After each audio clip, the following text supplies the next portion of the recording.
Bonjour, bonsoir.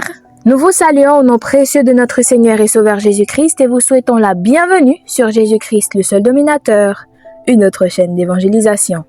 N'oubliez pas de vous abonner, d'aimer et de partager pour que l'évangile aille le plus loin possible. Vous êtes actuellement à l'écoute de la méditation du jour et aujourd'hui notre méditation a pour titre « Active le potentiel qui est en toi ». Active le potentiel qui est en toi. 2 Timothée chapitre 1er au verset 6 nous dit « Je t'exhorte à ranimer la flamme du don de Dieu que tu as reçu. » 2 Timothée 1er 6. Les autres ne pensent peut-être pas que vous êtes important, mais Dieu le pense. Et son avis est celui qui compte le plus. Avant de devenir roi, David a dû surmonter 2 obstacles. La première est l'incapacité de sa famille à voir son potentiel. Lorsque Samuel, le prophète, vient chercher le roi parmi les fils d'Isaïe, David n'était même pas pris en compte.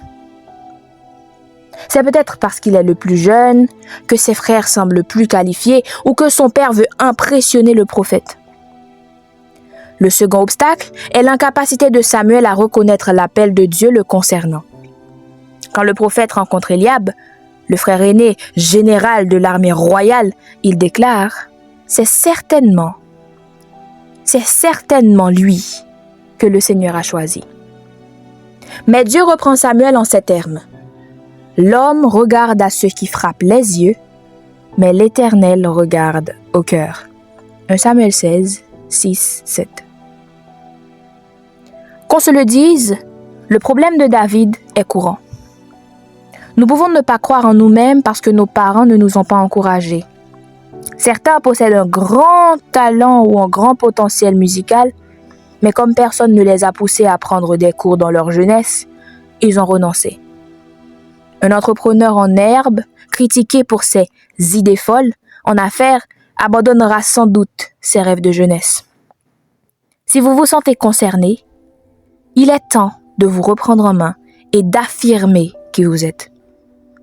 Commencez à prier pour que Dieu vous ouvre les yeux et mette quelqu'un dans votre vie qui ranimera le don qui est en vous. Aujourd'hui, notre verset à mémoriser se situe dans Jérémie chapitre 29 au verset 11. Jérémie 29 verset 11. « Car je connais les projets que j'ai formés sur vous, dit l'Éternel, projets de paix et non de malheur, afin de vous donner un avenir et de l'espérance. » Jérémie 29, verset 11. Jérémie 29, verset 11. « Car je connais les projets que j'ai formés sur vous, dit l'Éternel, projets de paix et non de malheur, afin de vous donner un avenir et de l'espérance. » Jérémie 29, verset 11. Que le Seigneur vous bénisse. Bonne méditation.